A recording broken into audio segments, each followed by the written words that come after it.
മലയാളികൾക്കെല്ലാവർക്കും ഏറെ പ്രിയപ്പെട്ട നടിയാണ് മലയാള സിനിമയിലെ ലേഡി സൂപ്പർ സ്റ്റാറായ മഞ്ജു വാര്യർ. ആദ്യ വിവാഹ ജീവിതം പരാജയമായതോടെ രണ്ടാമതൊരു വിവാഹത്തെക്കുറിച്ച് ചിന്തിക്കുന്നില്ലേ മഞ്ജു എന്നാണ് പ്രേക്ഷകർക്കെല്ലാവർക്കും അന്നും ഇന്നും മഞ്ജുവിനോട് ചോദിക്കാനുള്ളത്. എന്നാൽ വിവാഹമോ വിവാഹമോചനവോ ഒന്നിന്റെയും അവസാനമല്ല എന്നും എല്ലാം മറന്ന് സ്ട്രോങ് ആയി തന്നെ ജീവിതം മുന്നോട്ട് കൊണ്ടുപോകാൻ ഏതൊരു സ്ത്രീക്കും പറ്റുമെന്നുള്ളതിന്റെ ഏറ്റവും വലിയ തെളിവ് തന്നെയാണ് മഞ്ജു വാര്യർ. അങ്ങനെയുള്ള മഞ്ജു വിവാഹിതയാകുന്നു എന്നൊക്കെ പറഞ്ഞുകൊണ്ട് പലപ്പോഴായിട്ടും വ്യാജ വാർത്തകൾ സോഷ്യൽ മീഡിയ പേജുകളിലൂടെ പ്രത്യക്ഷപ്പെടാറുണ്ട്. അങ്ങനെ ഇപ്പോഴിതാ വീണ്ടും ഒരു വ്യാജ വാർത്തയാണ് സോഷ്യൽ മീഡിയ പേജുകളിലൂടെ തന്നെ പുറത്തു വന്നിരിക്കുന്നത്. ഈ അടുത്തിടെ ഒരു പ്രസംഗ വേദിയിൽ വെച്ച് മഞ്ജു വാര്യർ ചില കാര്യങ്ങളൊക്കെ തന്നെയും തുറന്നു പറഞ്ഞിട്ടുണ്ടായിരുന്നു. അന്ന് മഞ്ജുവിന്റെ വാക്കുകൾ ഇങ്ങനെയായിരുന്നു: വിവാഹം ഒന്നിന്റെയും അവസാനമല്ല. ഒരു സ്ത്രീയും ഒരിക്കലും അടുക്കളയിൽ മാത്രമായി ഒതുങ്ങിക്കൂടേണ്ടതില്ല. ഓരോ സ്ത്രീക്കും അവരുടേതായ ലോകമുണ്ട്.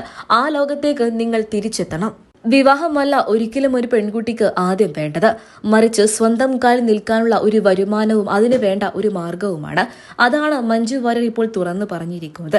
എന്നാൽ മഞ്ജുവിന്റെ ഈ വാക്കുകൾ, വിവാഹത്തെക്കുറിച്ച് മഞ്ജു ചില കാര്യങ്ങളൊക്കെ തന്നെയും തുറന്നു പറഞ്ഞു എന്നുള്ള രീതിയിലായിരുന്നു സോഷ്യൽ മീഡിയ പേജുകളിലൂടെ പലരും വ്യാജമായി തന്നെ പ്രചരിപ്പിച്ചത്.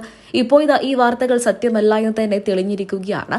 മഞ്ജുവിന് രണ്ടാം വിവാഹമോ എന്ന ചോദ്യമാണ് പ്രേക്ഷകരിൽ പലർക്കും. എന്നാൽ അത് തെറ്റായ വാർത്ത തന്നെയാണ് എന്നാണ് ഇപ്പോൾ പുറത്തു വരുന്ന വിവരങ്ങൾ. മലയാള സിനിമയിലെ ലേഡി സൂപ്പർ സ്റ്റാറായ മഞ്ജു വാര്യറെ നിങ്ങൾക്ക് ഇഷ്ടമാണോ? നിങ്ങളുടെ അഭിപ്രായങ്ങൾ കമന്റ് ബോക്സിലൂടെ പറയാൻ മറക്കരുത്.